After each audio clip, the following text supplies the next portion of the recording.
બગદાણામાં ગુનો દાખલ થયો છે. એમાં પ્રાથમિક રીતે બગદાણા પોલીસ અને ત્યારબાદ કેએસ પટેલ પીઆઈ મહુવાએ તપાસ કરેલી હતી. એ તપાસ વધુ તલસ્પર્શી દિશામાં થાય અને કેટલાક પ્રશ્નો જે હજુ બાકી રહેલા છે એનું યોગ્ય રીતે એનું સતત ઇન્વેસ્ટિગેશન અમારા સુપરવિઝનમાં થાય એટલા માટે એસઆઈટીની રચના કરવામાં આવી છે, જેમાં ધારી એએસપી જયવીર ગઢવીને એમાં અધ્યક્ષ બનાવવામાં આવે છે અને બોટાદ એલસીબીના માણસો તથા એસઓજીના પીઆઈને પણ આમાં સભ્ય બનાવવામાં આવે છે.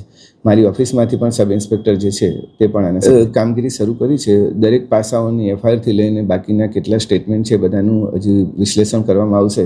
કેટલા પુરાવા પ્રાપ્ત થયા છે અને કયા પુરાવા હજુ લેવાના બાકી છે તેનું ટોટલ વિશ્લેષણ કરીને ચોક્કસપણે ઘટના કેવી રીતે ઘટી, એનું બીજા સંયોગિક પુરાવો શું છે, તમામ એકત્રિત કરવા માટે અત્યારે ટીમ કાર્યરત. કેસ પેપર્સ અમે સ્ટડી કરી રહ્યા છે અને ક્યાં કેવી રીતે શું મોટિવેશન હતું, આરોપીઓ ક્યાંથી આવ્યા, એમના શું કનેક્શન હતા ને એ બધું અત્યારે તપાસ કરી રહ્યા છે. એટલે પ્રાથમિક રીતે જે અમે ચર્ચા કરી છે કે કયા એરિયા પર અમારે ફોકસ કરવું છે.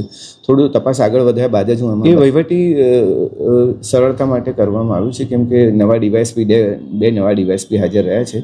મહુવા ડીવાયએસપી જ્યારે અંશુલ જૈન હતા એએસપી, એમની ટ્રાન્સફર બાદ હમણાં બે ડીવાયએસપીનું પોસ્ટિંગ થયું છે, એટલે તળાજા ડીવાયએસપીને ચાર્જ આપવામાં આવ્યો છે. રચના અત્યારે અહીંયાથી થઈ છે. આઈજી ઓફિસે અમે નક્કી કરેલું હતું કે આની તલસ્પર્શી તપાસ થવી જોઈએ અને મારા લેવલ પર અમે નક્કી કર્યું છે કે હવે તપાસ મારા સુપર પ્રશ્નો નહીં રહે, અમે તમામ તલસ્પર્શી બાબતોની તપાસ કરીશું.